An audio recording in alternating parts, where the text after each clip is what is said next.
isang pagpalang araw muli sa bawat isa. Isang araw ang Panginoong Hesus ay nakaupo sa tabi ng balon saan ang mga tao sa lugar na iyon ay nag-iigib ng tubig. At merong isang babae na naghihintay papunta upang mag-igib. Hindi niya alam na ang Panginoong Hesus pala yung taong nakaupo. Kaya ang babae lumapit upang mag-igib at siya ay kinausap ng ating Panginoong Hesus. Sabi ng Panginoon, ang sino mang iinom sa tubig na ito, dito sa balon na ito, sino mang iinom dito ay pwede pang mauhaw. Muli pa siyang mauhaw.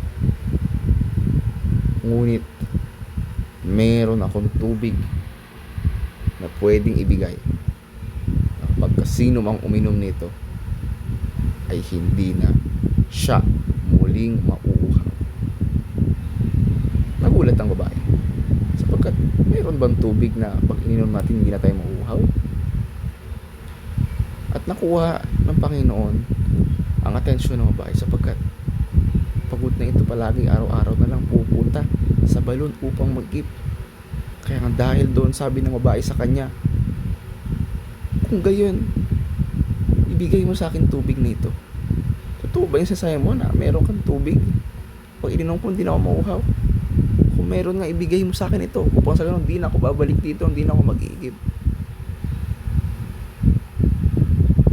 Sabi ng Panginoon sa kanya, maganda ang iyong sinabi. Ngunit bago yon, bumalik ka muna sa iyong bahay at tawagin mo ang iyong asawa. Sabi ng babae, wala po akong asawa. Sabi ng Panginoon, tama ang iyong sinabi. Wala kang asawa sapagkat 5 ang iyong asawa. At yung kinakasama mo ngayon sa iyong bahay ay hindi mo asawa. Nagulat ang babae sapagkat akala niya isang normal lamang na tao ang kanyang kausap. Di niya alam ito ang Panginoon. Nagulat siya, sabi niya, ako'y naniniwala, siguro propeta ka sapagkat nasabi mo ang buhay ko, ngunit di naman tayo magkakilala. Siguro propeta ka. Pero alam mo, sabi ng babae sa Panginoon, na isang araw darating ang isang tinatawag na Hesukristo. Darating siya at pag dumating siya, sasabihin niya sa amin ang lahat ng bagay. Hindi alam ng babae, kausap niya na ang Panginoong Hesus. Sabi ng Panginoon sa kanya, hindi mo na kailangan maghintay pa. Hindi mo na kailangan hanapin pa ang Panginoon sapagkat ako na nga ito. Ako ito, Panginoong Hesukristo. At dahil doon, ang babaeng ito ay mas lalong nagulat. Naalaman niya, nakilala niya talaga at nakakausap niya ang Panginoong Hesukristo. At dahil doon, siya ay dali-dali umalis at tinawag ang lahat ng kanyang mga kakilala sa syudad na iyon.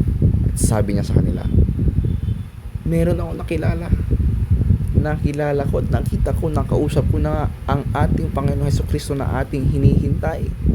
Tara, samahan niyo ako, balik tayo doon para makita, makausap niyo rin ang ating Panginoong Hesukristo. Mahalaga na mag-aral ng maigi, magpaksipag sa gawaing bahay, maglinis, tumulong sa mga magulang, magwalis, maghugas ng pinggan, mag-aral ng maigi, mag-top 1, maging magaling sa math, science, English. Pero wala pa rin masahalaga sa salita ng Diyos. Ang babaeng ito ay nag-iigib, siya ay masipag, pero siyang kanyang sariling buhay. Ngunit nung nakilala niya ang Panginoon, lahat ng ito ay tuluyang nag-iba. Itinuro ng Panginoon ang kanyang kasalanan, na siyang humihila sa kanya, na siyang nagpapalungkot sa kanya. Kaya ganoon din tayo. Mga bagay, makasalanan tayo. Kaya kailangan natin ng salita ng Diyos para ituro ang ating kasalanan. Kaya huwag tayong magsasawa na mag-aral ng salita ng Diyos, sapagkat ito ay masaya. At huwag lang tayo-tayo, tawagin nyo rin ang mga iba nyo pang kakilala, upang sa ganon, lahat tayo sama-samang makinig, mag-aral, at patuloy na makilala ang ating Panginoong Jesucristo.